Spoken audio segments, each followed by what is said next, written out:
Hello everybody, it's Navyboy 5499 here, and today we are reviewing Deadliest Warrior for the Xbox 360. This is for the arcade. It is 800 Microsoft points, or it is $10. It is an interesting fighting game based off the Spike TV show Deadliest Warrior. And on that show, they compare ancient warriors and current warriors, and they compare their battle effectiveness against each other. This show kind of does that too.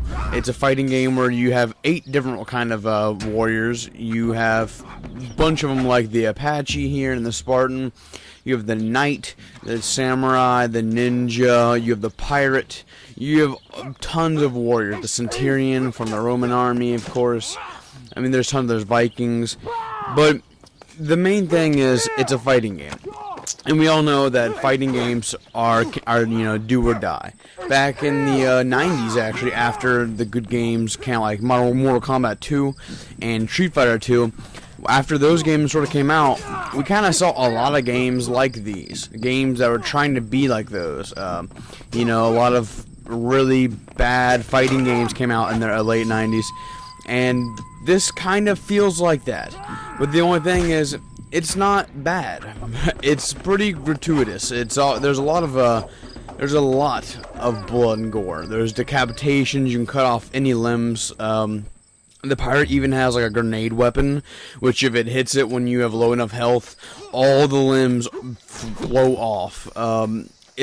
It's just a really fun game. I mean, there's differences, obviously. If you're a huge fan of Street Fighter or something, this is obviously not Street Fighter. Enemies can die from one hit in this game. If you hit them with like an arrow to the head, they will instantly die. The pirate has a gun. This game is not balanced, really. There's like, you can tell they tried to put some balancing in there between the different characters, but there just isn't any. You have 3 different types of weapons. You have close, medium, and long. The long range is usually like bows and arrows, guns, whatever. Your medium is like long spears, poles, and then of course close is like knives and swords. And the online mechanic would be fun, but this is sped up 800 times. It's impossible to get into a game. I've literally sat there for hours upon ends, not really hours, but I've sat there for so long trying to get into a game, only to finally get in a game where it's some random kid, and then the next thing you know, they pick the pirate. They either pick the pirate or the ninja. The pirate usually they have a gun, so it's like 2 hits. If you don't have a shield, you're dead. I usually play as a samurai, the knight. I'm playing the knight here. Projectiles are pretty good, but mostly people play as the ninja or the pirate.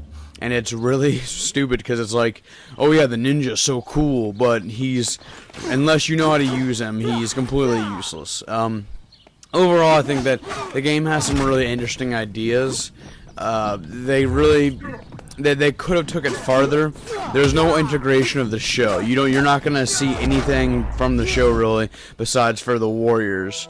They do have accurate descriptions though of all the weapons. Like it feels like it's very authentic. This is what it is. Here's me again 800 times. I even cut the clip in half. I was like, I'm not gonna sit through another 20 seconds even if it's sped up like 800 times. I'm not gonna make you guys sit through 800 times that. So, but then you get into a game where a dude, it's like laggy and he's not even connected. So you just keep on run up and smash him.